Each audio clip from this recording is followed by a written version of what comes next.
வணக்கம். அன்னைக்கு வீடியோவில் நம்ம டீ கடை முட்டைக்கோஸ் வெங்காய போண்டா எப்படி செய்கிறதுன்னு பார்க்க போகிறோம். இது ஈவினிங் டயத்தில் ரொம்பவே சூப்பரான ஸ்நாக்காக இருக்கும். டீயோடு சாப்பிடும்போது ரொம்பவே அட்டகாசமாக இருக்குங்க. வாங்க இந்த டீ கடை போண்டா எப்படி செய்கிறதுன்னு பார்க்கலாம்.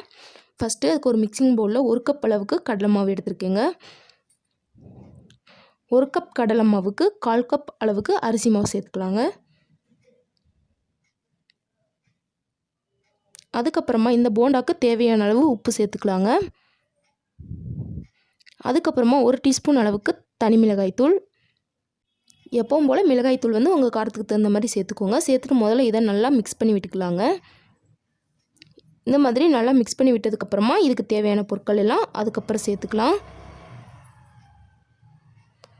இதுக்கு பார்த்திங்கன்னா வெங்காயம் முட்டைக்கோசும் உங்களுக்கு எது அதிகமாக பிடிக்குமோ அதுக்கு தகுந்த மாதிரி சேர்த்துக்கோங்க. நான் ஒரு பெரிய வெங்காயத்தை பொடியாக கட் பண்ணி எடுத்து வச்சுருக்கேன், அதை சேர்த்துக்கிறேன்.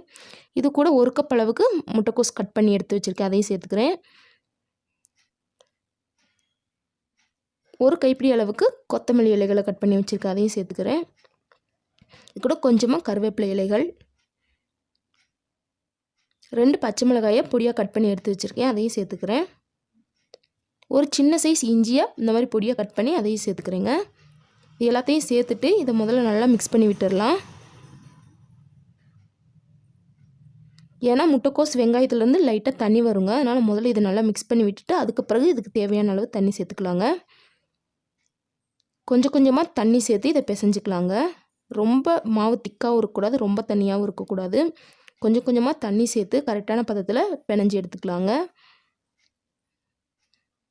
மாவோட பதம் பார்த்திங்கன்னா இந்த மாதிரி இருக்கணுங்க. மாவு தண்ணியாகிடுச்சுன்னா எண்ணெய் அதிகமாக உரிய ஆரம்பிச்சிருங்க. மாவு பார்த்திங்கன்னா எடுத்து மாதிரி எண்ணெயில் போடுற அளவுக்கு இருந்தால் போதும்.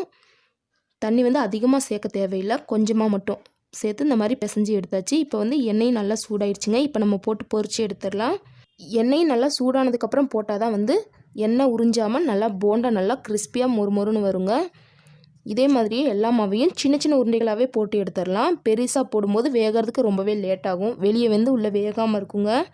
அதனால் இந்த மாதிரி சின்ன சைஸாகவே போட்டு பொரிச்சு எடுத்துக்கலாங்க. ஒரு பக்கம் நல்லா வெந்ததுக்கப்புறமா அதை திருப்பி போட்டு வேக விடலாங்க.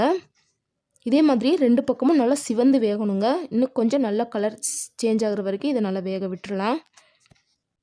நம்ம சேர்த்துருக்க முட்டைக்கோசும் நல்லா வெந்து வரணுங்க. அந்த அளவுக்கு பாருங்கள், இந்த அளவு நல்லா ப்ரௌன் கலராக வர்ற வரைக்கும் இதை நல்லா வேக விட்டுடலாம். நம்மளோட போண்டா ரெடி ஆயிடுச்சு. இதுலேயே நீங்கள் இன்னும் கொஞ்சம் சோடாப்பு சேர்த்து செஞ்சிங்க, இன்னும் நல்லா சாஃப்டாக கிடைக்குங்க. நம்ம வீட்டில் செய்கிறனால சோடாப்பு எதுவுமே சேர்க்கல. பாருங்கள் எவ்வளோ சூப்பராக நம்மளோட போண்டா ரெடி ஆயிடுச்சுன்னு. கண்டிப்பாக இதே மாதிரியே சூப்பரான ஒரு முட்டைக்கோஸ் வெங்காய போண்டாவை உங்கள் வீட்லையும் ட்ரை பண்ணி பார்த்துட்டு எப்படி வந்துச்சுன்னு கமெண்ட் பண்ணுங்கள். இந்த வீடியோ உங்களுக்கு பிடிச்சிருந்தால் லைக் பண்ணுங்கள், ஷேர் பண்ணுங்கள். மறக்காமல் நம்ம சேனலை சப்ஸ்கிரைப் பண்ணிக்கோங்க. தேங்க்ஸ் ஃபார் வாட்சிங்.